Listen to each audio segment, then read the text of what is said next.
Hallelujah. प्रभु को धन्यवाद करते हैं, परमेश्वर ने एक और सुंदर दिन दिया आप लोगों के संग आने के लिए इस फास्टिंग प्रेयर के अंदर। आप लोगों को मैंने शुरू से फास्टिंग प्रेयर के बारे में, फास्टिंग का मतलब बताया है, फास्टिंग क्या है। और अभी हम कुछ सप्ताहों से पहले हमने पवित्र आत्मा के फलों के बारे में सीखा है और यीशु मसीह के बारे में सीखा है। और अभी हम प्रकाशित वाक्य की कुछ अध्यायों को हम सीख रहे हैं। ये उपवास में हम जब बैठते हैं, कुछ विषयों को लेकर पवित्र आत्मा उसमें अद्भुत कार्य करता है और कुछ ऐसे बंधन होते हैं जिन्हें हम नहीं समझ पाते, कुछ ऐसी अंदरूनी शक्तियाँ होती हैं जिनका हम समझ नहीं पाते और जिनका अगर दूसरे तरीके से कहें मुकाबला भी नहीं कर पाते। जब उपवास में बैठते हैं तो परमेश्वर उन शक्तियों से भी हमें लड़ने की ताकत देता है। कई बार हमें लगता है कि कुछ बीमारियां, जैसे हमारा अनुभव होता है, उस अनुभव के अनुसार हम उस बीमारी को क्या कह सकते हैं कि डील करते हैं, हम उसको समझते हैं। पर हम कितनी भी उस बीमारी के ऊपर मेहनत कर लेते हैं, परंतु उसका रिजल्ट कुछ और ही होता है। परंतु याद रखना मेरे प्रियो, ये उपवास के अंदर जब हम बैठते हैं तो परमेश्वर, बाइबल कहती है कि कुछ भी छिपा नहीं है जो खोला ना जाएगा। जब हम उपवास में बैठते हैं तो पवित्र आत्मा अपनी गुप्त बातों को प्रकट करता है। और उपवास या जो हमारे शरीर को आत्मा के वश में ला सकता है। और दूसरे तरीके से कहें तो हम लोग तो इतने घमंडी हैं कि हम किसी की सुन भी नहीं सकते हैं, परंतु जब उपवास में बैठते हैं तभी हम परमेश्वर के आत्मा की आवाज़ भी सुन सकते हैं। आज कई लोग हैं मसीह को जान रहे हैं, पहचान रहे हैं कितने सालों से, परंतु आज भी वो परमेश्वर की आवाज़ को क्लियरिटी से सुन नहीं पा रहे हैं, क्योंकि उनका शरीर उनके ऊपर इतना हावी है कि वो आज परमेश्वर की कम, शरीर की ज़्यादा सुनते हैं। परंतु मैं आपको ये कहना चाहता हूँ, अगर आप उपवास में चलते हो तो उपवास आपको इस शरीर की अभिलाषाओं से, आँखों की अभिलाषा और जीविका के घमंड से आपको छुटकारा देकर आत्मा की आवाज़ को सुनने के लिए मदद करता है। हालेलुया। प्रभु का धन्यवाद करते हैं। मैं आज आपको उसी हम अपने टॉपिक की ओर लेकर जाना चाहता हूँ, परंतु उससे पहले एक छोटी सी बात मैं आपको शेयर करना चाहता हूँ। हम इन दिनों में जबकि देख रहे हैं, बाइबल बताती है कि तुम लड़ाइयों की चर्चा सुनोगे, देश देश पर चढ़ाई करेगा, लड़ाइयाँ होंगी। वही हम देख रहे हैं इन दिनों में ईरान और इजराइल के अंदर बहुत युद्ध चल रहा है। हम प्रार्थना कर रहे हैं कि प्रभु उस देश को शांति दें। पर मैं आज आपको एक बात कहना चाहता हूँ, अगर ये देश के अंदर लड़ाइयाँ परमेश्वर की ओर से हैं तो हमें चौकस रहने की ज़रूरत है, चौकस रहने की ज़रूरत है। क्योंकि बाइबल बताती है कि जब तुम लड़ाइयों की चर्चा सुनो तो याद रखना कि वो द्वार पर ही है, वो निकट है, वो आने वाला है। अगर वो आने वाला है तो वो हमें क्या हमें लेकर जाएगा? क्या हमें परमेश्वर अपनी सेवकाई में, जिसके लिए हम लोगों ने आज तक कितने साल बिताए हैं परमेश्वर के लिए, किसी ने 10 साल, किसी ने 15 साल, किसी ने 20 साल, किसी ने पूरा बचपन परमेश्वर को दिया है। मेरे प्रियो, आज वो समय है, ये समय नज़दीक है कि जब वो परमेश्वर हम लोगों को अपने पास लेकर जाएगा। इसलिए मैं ये कहना चाहता हूँ, हम लोग लड़ाइयों की चर्चा, देश चढ़ाई पर चढ़ाई कर रहे हैं। कोई भी देश नहीं कह रहा कि मैं मतलब कम हूँ, वो बम पे बम फेंक के जा रहा है। इसलिए बाइबल बताती है कि जब तुम ऐसी बातों को सुनो तो समझ लो वो द्वार पर खड़ा है।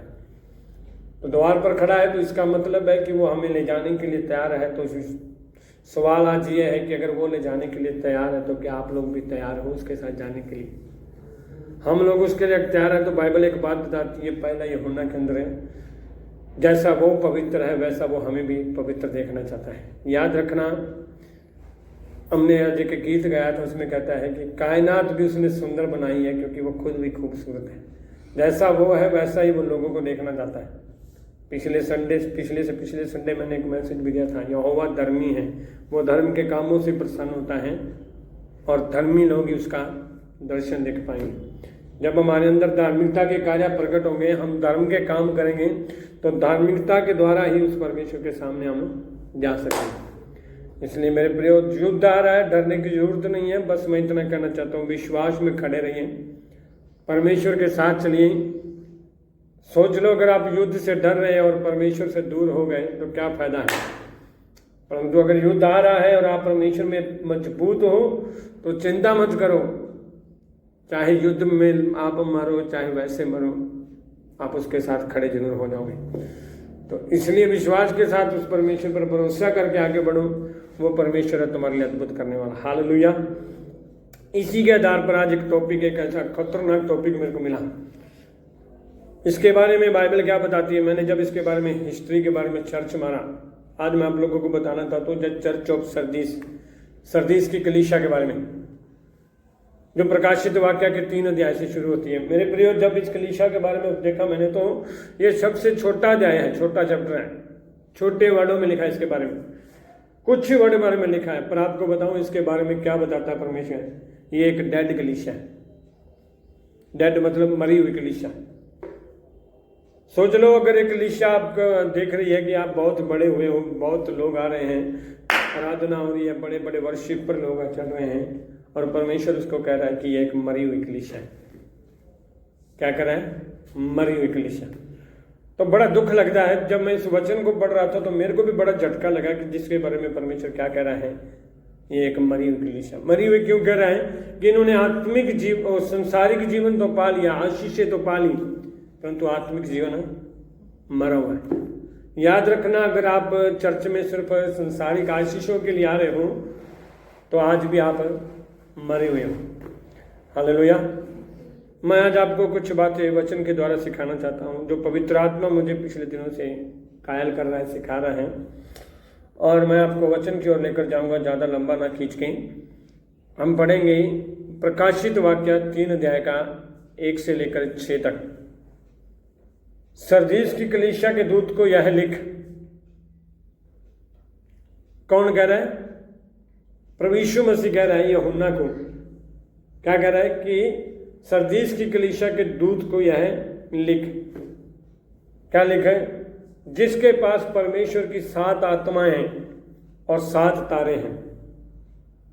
जिसके पास परमेश्वर की 7 आत्माएं हैं और 7 तारे हैं। कौन है वो? प्रभु यीशु मसीह।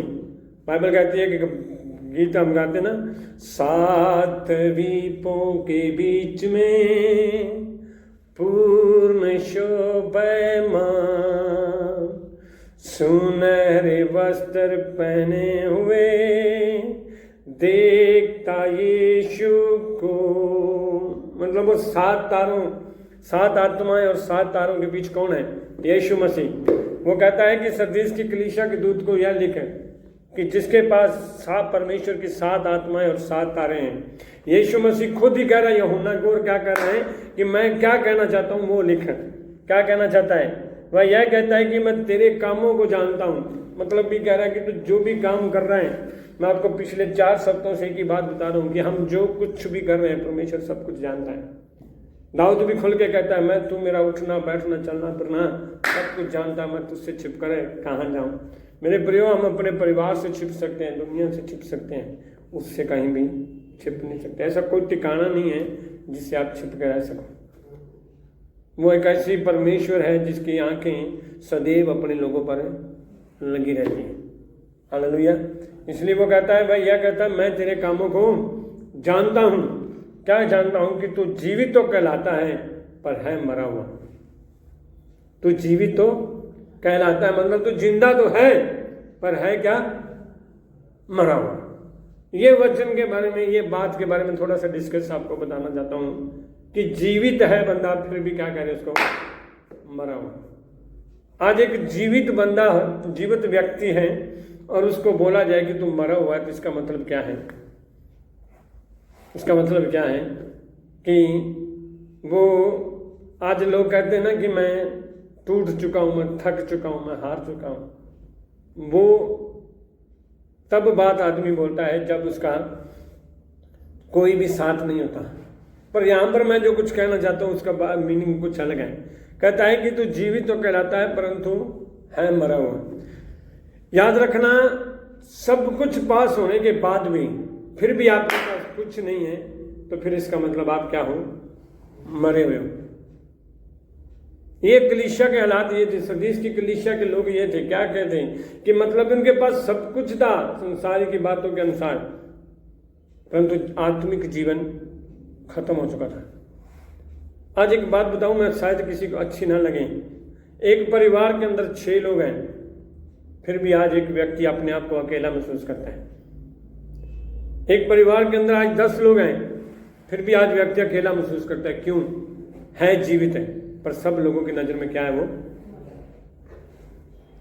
आप लोगों ने कभी सोचा, मैं एक बात बताऊं, मैं इस बात के बारे में मनन कर रहा था, मैं ये विचार सोच रहा था कि कमाल होगी कि परिवार मेरे पास है, मैं उनसे कुछ बात शेयर नहीं कर सकता, मैं उनसे मिल नहीं सकता, इसका मतलब मैंने अपनी नजर में उसे क्या किया हुआ है, नहीं समझे।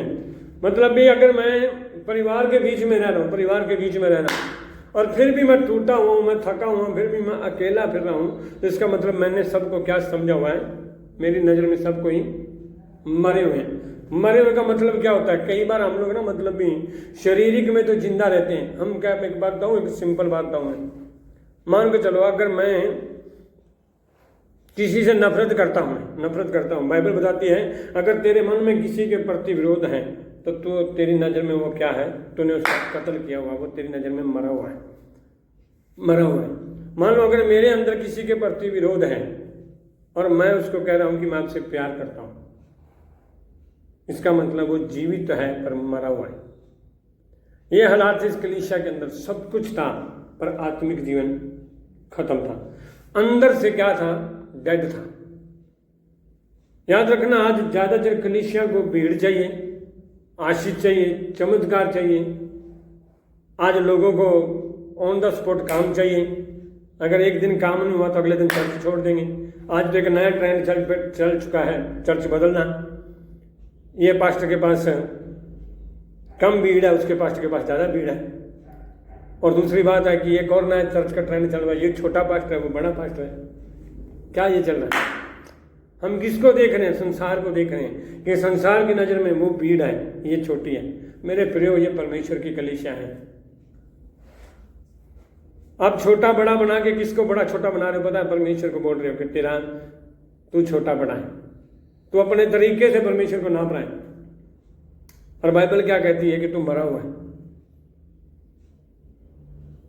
बाइबल में एक व्यक्ति है, उड़ाऊ पुत्र, सब कुछ पैसा था उसके पास, धन दौलत लेके भाग गया था घर से। पापा को कहता मेरा सारा कुछ मेरा वापस दे दे।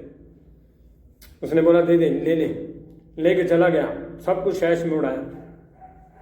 ऐश में उड़ाने के बाद बाइबल बताती है कि वो जब सब कुछ खत्म हो गया तो बाइबल बताती है वो अपने आप में आया। अपने आप में कब आया? जब उसको सूरों का खाना खाना पड़ा। सूरों का खाना का मतलब क्या है? सूरों का मतलब बाइबल बताती है सूरों के अंदर दुष्ट आत्मा होती है।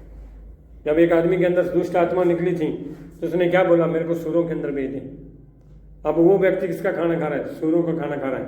इसका मतलब वो दुष्ट आत्मा का सताया हुआ है। और जब दुष्ट आत्मा ने उसको पकड़ा तब उसको समझ में आया। क्या समझ में आया? अपने आप में आया कि मेरे पास यहाँ पर खाने को कुछ नहीं है, पर मेरे पापा के पास मजदूर भी अच्छा खाना खाते हैं। और जब ये बात को उसके माइंड में आई तो परमेश्वर का धन्यवाद, वो वापस आया अपने पापा के पास। और बाइबल बताती है उसके पापा ने उसको आती गले लगा लिया। गला लगा के जब गाले लगा के उसको सारा कुछ अच्छा पहना के उसका जश्न मना रहे थे तो बड़ा भाई आया। बड़ा भाई आके कहता है पापा मैंने तेरे साथ था, इतने दिन से मैं तेरे साथ चल रहा, तूने मुझे कुछ नहीं दिया, पर ये बेटा तेरे को सब कुछ इसने लौटा दिया, तूने उसके लिए एक बड़ा जश्न मनाया। बाइबल क्या बताती है? उसका पापा क्या बहुत आगे से पता है? ये मर गया था अब जी गया। क्या था? ये मर गया था अब जी गया है। ये खो गया था ये मिल गया है। मेरे प्रिय, बाइबल इस कलीसिया के बारे में वो बात कर रही है। जब आप संसारिक अभिलाषाओं के पीछे भागते हो तो इसका मतलब कौन हो? आप मरे हुए हो। इसलिए वो कहता तू जीवित तो कहलाता पर है मरा हुआ, मरा हुआ है। आगे क्या कहता है? जागर तो मतलब भी जाग जा, जीवित हो जा, जिंदा हो जा, अपने आप में आ जा, मन फिरा ले और उन वस्तुओं को जो बाकी रह गई हैं और जो मिटने की नहीं है, जो मिटने को हैं, उन्हें दृढ़ कर। कहता अभी भी समय है तेरे पास, अभी भी जिंदा हो जा, वापस आ जा तू। और जो चीज़ां तेरे को आउण रह ना वो भी खत्म होने वाली ने, किते ना होवे वो मिट जाए। इस करके उन्होंने दृढ़ कर, क्योंकि मैंने तेरे किसी काम को अपने परमेश्वर के निकट पूरा नहीं पाया। मैंने तेरे किसी काम को परमेश्वर के निकट पूरा नहीं पाया। मतलब कोई भी तेनों काम दिया तो कोई भी काम पूरा नहीं करता। जिन्ना मर्जी तेनों समझा लिए तू कोई भी काम पूरा, हर एक काम तेरे अधूरे ने। किहड़ा काम दे विच तू बहाने तेरे कोल नहीं, एक्सक्यूज तेरे कोल ने, डाउट तेरे कोल ने, शक तेरे कोल ने। जिहड़ा भी काम तेनों आखे उहदे विच बहाना, आ मैथों नहीं होंदा, आंज नहीं होंदा, मैथों उंज नहीं होंदा। वो आंदा वापस आ जा, कित्थे जा, वापस आ जा, वापस आ जा। क्यों वापस आ जा? इसलिए स्मरण कर। स्मरण का वर्ड जो आंदा मैनूं बड़ा अच्छा लगता। स्मरण कर, याद कर। किनू याद कर? कि तूने कैसी शिक्षा प्राप्त की है और सुनी थी। वो आंदा कि जिहड़ा वचन तेनों मिला सी, उड़ाऊ पुत्र के बारे में दसां तुहानूं, तो उड़ाऊ पुत्र नूं की शिक्षा मिली सी? परमेश्वर के वचन की मिली सी। पर वचन की शिक्षा आंदा है अज उन्होंने याद कर कि नूं की शिक्षा मिली है, किहड़ा वचन मिले है, और उसमें बना रहे और मन फिरा। याद रखा जे आप कई बार कलीसिया के पास्टर का कसूर करने, कई बार आने कलीसिया गलत हैगी, इहदे शिक्षा सही नहीं गी, पर अपनी संसारिक अभिलाषा के कारण आप कलीसिया छड्डने। इहदे की आंदा पिया तू जिंदा है पर मरिया हुआ। क्यों? क्योंकि तू संसारिक अभिलाषा के पिछे भजना पिया। इहदे एक गल आंदा पिया कि तू याद रख किहड़ी शिक्षा प्राप्त की है। इहदा मतलब इस कलीसिया की शिक्षा गलत नहीं सी, शिक्षा सही सी, पर लोग किधर भजते पे ध्यान संसारिक गल्लां दे पिछे। अज ना छोटी कलीसिया ना वड्डी है, पर गलत कमी किंदे च आप संसारिक गल्लां दे विच भजदे पए। इस करके आप पास्टर नूं छोटा वड्डा बनाया कि एक तां पास्टर हत्थ रखदा है तो नाल दी नाल साडे घर बैंक के दरवाजे खोल जाते हैं। एक पास्टर हत्थ रखदा कुछ नहीं होंदा। मेरे प्रियो हत्थ होंदा है, ये पास्टर हत्थ होने। इस करके आंदा तू याद रख तू किहो जी शिक्षा प्राप्त की तो उहदे च बना रहे। फिर आंदा है मन फिरा, यदि तू जागृत ना रहेगा तो मैं चोर के समान आ जाऊंगा और तू कदापि ना जान सकेगा कि किस घड़ी तुझ पर है आ पड़ूंगा। एक गल दसा, बाइबल ही दसदी पई है कि अगर तू जीवित ना होया ना, तू मन ना फिराया तो मैं चोर के समान आऊँगा। कभी सोचा जी कई बार यहो जी घटना हो जाती ने जिन्ना बारे आप सोचते ही कोई है ना। कई बार अपने जीवन के वो घटना हो जाती जिन्हें बारे सोचे नहीं। इस करके परमेश्वर का वचन क्या आंदा पता है? जागते रहो, चौकस रहो, प्रार्थना करते रहो कि तुम किते परीक्षा च ना पाओ। मन फिरा लो, जागते रहो। कहना मैं चोर के समान आऊँगा। हुण आपां नूं पता लगता कि चोर कदों आवेगा। चोर ना दिन वेंदा ना रात वेंदा है, ना उन्हें वेखना भी सुते पे कि जागते पे। उस तरह उन्हें जो बाहर युद्ध चलता पे ना, पता नहीं परमेश्वर कदों आ जाए। इस करके अज समय है अपना मन फिरा लो, जागृत हो जाओ। फिर अगे क्या आंदा है? पर हाँ मतलब भी कुछ लोग है जिहड़े मरे हुए हैं, पर कुछ लोग यहो जे ने जिन्हें सही जीवन नहीं देने। पर हाँ सरदीस में तेरे यहाँ कुछ ऐसे लोग हैं जिन्होंने अपने अपने वस्त्र अशुद्ध नहीं किए, वे श्वेत वस्त्र पहने हुए मेरे साथ घूमेंगे क्योंकि वे इस योग्य हैं। मतलब ये केड़े बंदे ने जिन्होंने अपने वस्त्र अशुद्ध नहीं किए। मैं उनका कि तुहानूं छोटा जिहा उदाहरण देना वा। इहदे प्रकाशित वाक्या 7 अध्याय दे विच 13 वचन दे विच लिखना है,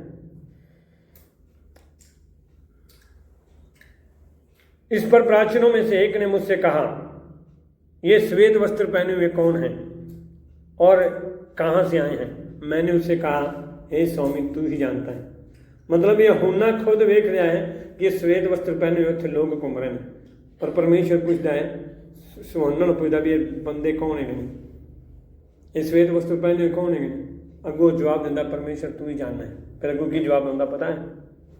उसने मुझसे कहा, ये वे हैं जो उस महाक्लेश में से निकल कर आए हैं।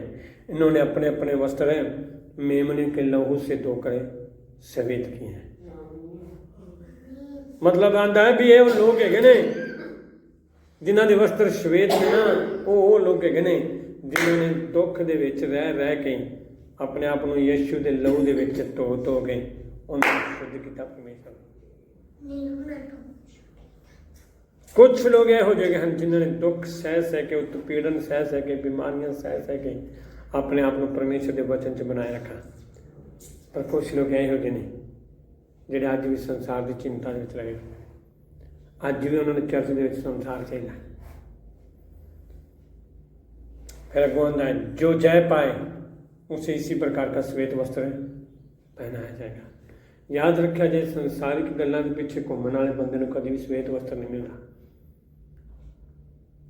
श्वेत वस्त्र उन्होंने मिलता जिहड़ा जय पाता है। आपां पिछली बार भी एक कलीसिया दे विच सुनिया सी कि परमेश्वर आंदा, मैं तेरे कलेश दरिद्रता नूं जानना मैं, पर तू धनी है। याद रखा जाए, परमेश्वर की नज़र दे विच धनी वो बंदा है जिहड़ा परमेश्वर के विश्वास अटल बनिया रहता है, हर परिस्थिति दे विच परमेश्वर नाल खड़ा रहता है। धनी वो नहीं बनता है जिहड़ा दुनिया के तरीके नाल धनी होता है। वो परमेश्वर की नज़र च की है, मरिया हुआ। और मैं उसका नाम जीवन की पुस्तक में से किसी रीति से ना काटूंगा, पर उसका नाम अपने पिता और उसके स्वर्गदूतों के सामने मानूंगा। हैरानगी वाली गल इहदे विच जिहड़ी गल आंदा पिया ना परमेश्वर, मैं उहदे च तुहानूं थोड़ा और मनन कराना चाहना। आंदा, मैं उन्हां बंदिਆਂ ਨੂੰ ਲੈ ਕੇ ਜਾਵਾਂਗਾ जिन्हां ने श्वेत वस्त्र पहने ने, तो उन्हां दा नाम मैं जीवन की पुस्तक दे उत्ते कदी नहीं कटांगा। और परमेश्वर आंदा कि उन्हां नूं मैं अपने स्वर्गीय पिता के सामने मन भी लांगा। बाइबल की आंदी है, लूका रची सुसमाचार 12 अध्याय के 8 दे विच आंदा है, जो कोई मैनूं मनुष्य के सामने मान लेगा उन्होंने मैं स्वर्गीय पिता के सामने भी मन्ना। फिर एक थां ते की आंदा है, भजन संहिता 69 दे विच है, धर्मी लोग, मैं पढ़ के सुना, भजन संहिता 69 का 28 है, उनका नाम जीवन की पुस्तक में से काटा जाए और धर्मियों के संग लिखा ना जाए। मतलब भी जीवन की पुस्तक दे विच किंदा नाम लिखा नहीं जाएगा जिहड़े दुष्टां दे काम करते हैं। नंबर 1 जिहड़े मनुष्य के सामने इन्होंने मनते, नंबर 2 दुष्टां दा काम करते हैं, और नंबर 3 की आंदा पता है, एक और की आंदा है, निर्गमन दे विच पुराने नियम दे विच एक परमेश्वर ने 32 अध्याय दे विच एक गल आखी। मूसा परमेश्वर के प्रार्थना की करता है, पता है कि परमेश्वर अगर तू इन्हां लोकां नूं माफ़ नहीं करदा ना, तो मेरा नाम ही जीवन की पुस्तक चों कट दे। हुण वो किहड़े लोग सन पता, जदों जिन्होंने परमेश्वर इजरायली लोगों बाहर लैके आया, चमत्कार वेखे उन्होंने, आशीषां वेखियां। आखिर में की होया कि एक दिन मूसा परमेश्वर उन्होंने सद्या कि तू मेरी हजूरी दे विच आ, मैं तेनों कुछ आग्ञा देना चाहना। मूसा परमेश्वर की हजूरी दे विच गया, 40 दिन उत्थे रहा। 40 दिन उत्थे रहने तो बाद जो 40 दिन पूरे हो गए, इन्ने दिन बंदे वेट करते रहे, जिस दिन 40 दिन पूरे होने दिन एक दिन पहला की हो गया, थल्ले के लोगों ने आख्या कि सानू नहीं पता मूसा किधर गया, मूसा मार गया है, इन्ने दिन हो गए अज तक वापस नहीं आया, इस करके तू अंज कर साडे वास्ते एक इहो जिहा देवता बना जिहड़ा साडी अगे अगे रखवाली करे। तो उस तो बाद हारून ने की किया कि हारून ने उन्होंने गल सुन के उन्होंने आंदा, जिन्ना तुहाडे कोल सोना चांदी है ना, सारा मेरे को दिओ कि आपां उहनूं अग दे विच साड़ांगे तो परमेश्वर उहदे वास्ते एक देवता पैदा आपां एक बलि तैयार करांगे। जिवें उन्होंने अग दे विच साड़िया तो एक बैल खड़ा हो गया, बैल जानवर खड़ा हो गया। जो जानवर खड़ा हो गया, सोने का बछड़ा तैयार हो गया, तो उन्होंने की आख दिता, आ साडा देवता है जिहड़ा सानूं जंगल चों बाहर कढ के ले गया। हुण इन्ने साल तक जिहड़ा परमेश्वर अगवाई करता रहा, उनका किंदे च तुलना कर दी सोने के बछड़े कि ये सोने का बछड़ा सानूं कढ के लिया। अज तू लैके साडी मूसा नहीं अगवाई करेगा, किहड़ा करेगा अगवाई? सोने का बछड़ा। इनका मतलब है कि अज तू लैके परमेश्वर साडी अगवाई नहीं करेगा, साडे अज तू लैके अगवाई साडा पैसा करेगा। समझा नहीं? मतलब भी कलीसिया दे विचार के गए, सानूं परमेश्वर की अगवाई नाल मतलब कोई नहीं, सानूं पैसे नाल मतलब है, सानूं परमेश्वर नाल मतलब कोई नहीं, सानूं दुनिया नाल मतलब है, सानूं चर्च नाल मतलब कोई नहीं, सानूं वचन नाल मतलब कोई नहीं, सानूं दुनिया नाल मतलब है। हुण उन्हां इजरायली लोगों ने क्या आख्या कि हुण सानूं मूसा नहीं चाहिए, की चाहिए सानूं? ਸੋਨੇ ਦਾ ਬਚਣਾ ਚਾਹੀਦਾ। ਹੁਣ ਜਿਹੜਾ ਪਰਮੇਸ਼ਰ ਉਹਨਾਂ ਦੇ ਕੰਮਾਂ ਨੂੰ ਜਾਣਦਾ, ਉੱਤੋਂ ਵਹਿੰਦਾ ਪਿਆ, ਉਹ ਮੂਸਾ ਨੂੰ ਕੀ ਆਂਦਾ ਪਤਾ ਹੈ? ਆਂਦਾ ਤੇਰੇ ਲੋਕ ਭਟਕ ਗਏ ਨੇ,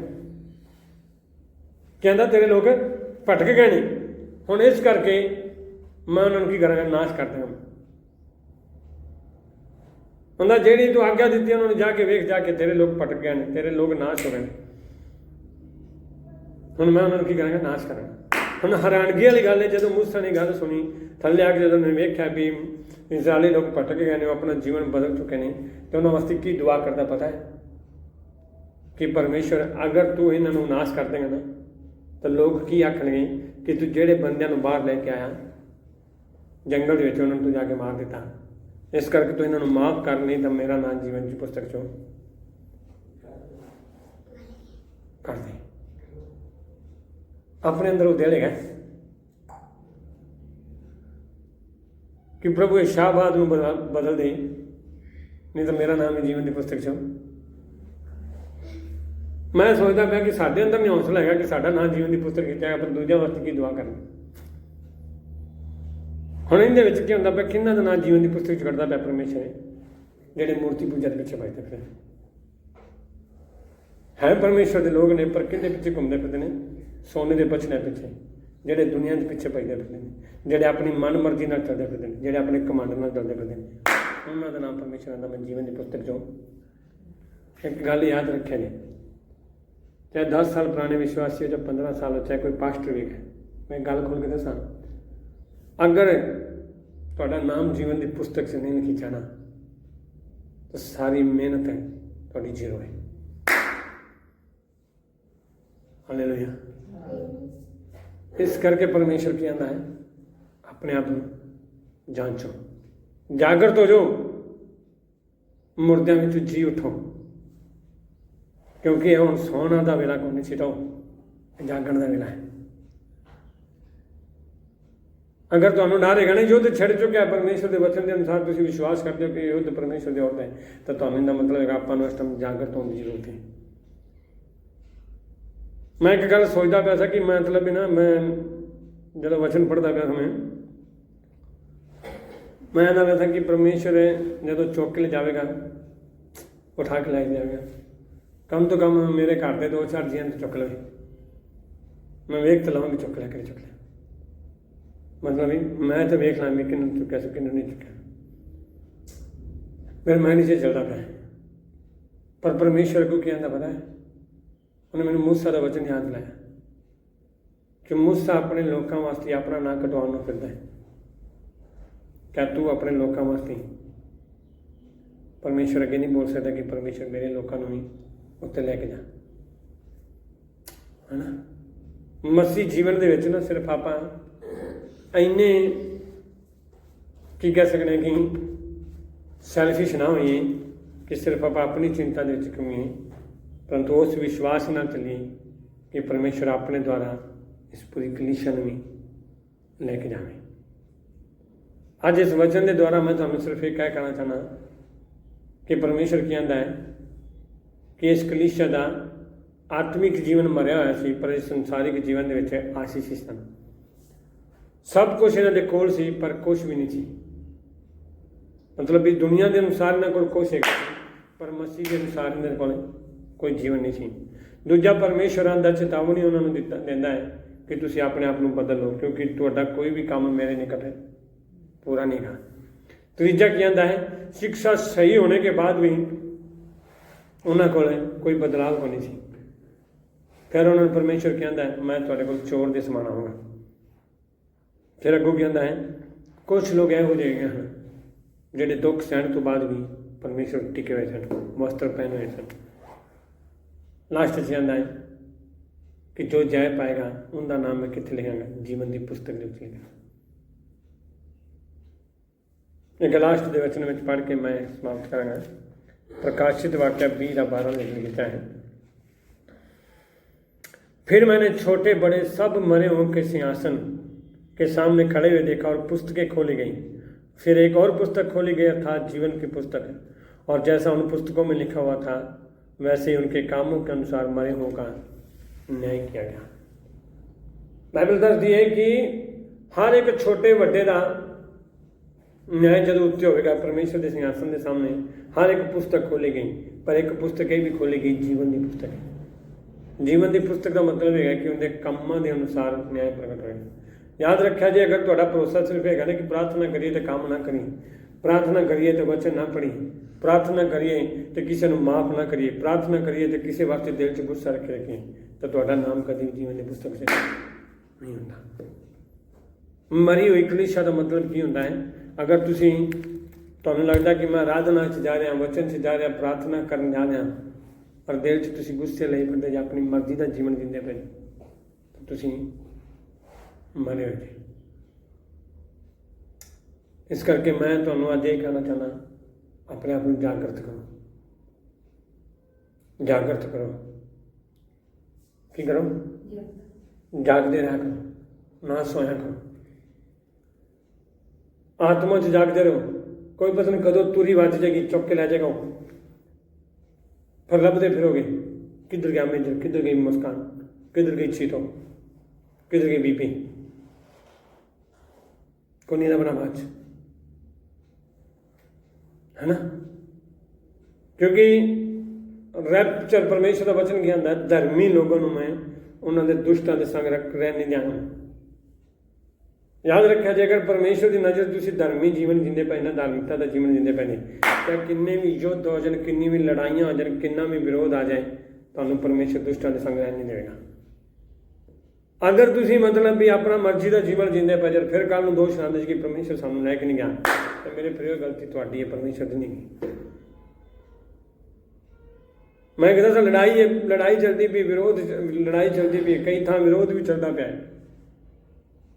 डरन की लोड़ नहीं है, बाइबल कहती है मत डर, केवल विश्वास रख। याद रखा, जिस दिन तुहाडे अंदर डर आ जाता, विश्वास खत्म हो जाता। पर एक बाइबल एक गल आती है, डर तुहाडे अंदर खत्म करने का कारण की है? डरो ना। अगर तुसीं जागृत हो गए हो, परमेश्वर के वचन के अनुसार जीवित है हो, तो तुहानू डरन की लोड़ कोई नहीं। चाहे किन्नी भी लड़ाई हो, कितना भी विरोध हो, तुहानू परमेश्वर अपने समय के लैके जाएगा। पर अगर तुसीं मतलब भी तुसीं विश्वास कमजोर है जे अपनी मर्जी का जीवन जींदे पे जे, तो छोटी छोटी लड़ाइयां वेख के डर आ जाएगा, छोटी छोटी समस्या वेख के तुहाडे अंदर डर आ जाएगा, छोटी छोटी परेशानियां वेख के तुहाडे अंदर डर आ जाएगा। पर अगर तुसीं यीशु मसीह दे विच जीवित हो, तुसीं अंदर एक आत्मिक जीवन जींदे पे जे, सफेद वस्त्र पहने जी, तो तुहानू कोई डरन की जरूरत नहीं। मरना परमेश्वर हियाव बनने की जरूरत है, दृढ़ रहने की जरूरत है, और उनके नाल चलने की जरूरत है, ताकि तुसीं उनके सामने आनंदित होके जो सिंहासन खुलन तो सामने तुसीं भी पाए जाओ। हालेलुया। इस करके अज मैं कहना चाहना, परमेश्वर का अनुग्रह अपने उत्ते है, मन फिराने की जरूरत है, उनके निकट आने की जरूरत है। अगर आप दुनिया के काम बहुत करते पे हाँ, तो परमेश्वर के नेड़े नहीं गए, अपने काम सारे व्यर्थ ने। इस करके जागृत रहो, जागते रहो, जीवित जीवन जियो, न कि मरो। परमेश्वर सब नूं प्यार करता है, वो कभी भी नहीं चाहता कि कोई उनकी कलीसिया पिछे रह जाए। मैं गल तुहानूं लास्ट दस के खत्म करना। ये परमेश्वर एक कलीसिया को संदेश देने का मतलब की है, उन्होंने पता भी कलीसिया के लोग किमें चलते पर, सिर्फ एक कोई चाहता है कि कोई भी कलीसिया पिछे ना रह जाए। वो नहीं चाहता कि कोई कलीसिया नाश हो, वो नहीं चाहता कि कल अन्य जाति लोग आखन आ तो चर्च के लोग आराधना बड़ी करते हैं, अज इन्हों का परमेश्वर कितने गया। वो चाहता है कि हर एक कलीसिया जो आवे उठाई जाए। इस करके अपने दिल के विचों बखेड़े कढ़ के, अपने दिल के विचों बुराइयां कढ़ के उनके नाल जीवन जियो। परमेश्वर तुहानूं बहुत, परमेश्वर सबनों आशीष करे। सारे ध्यान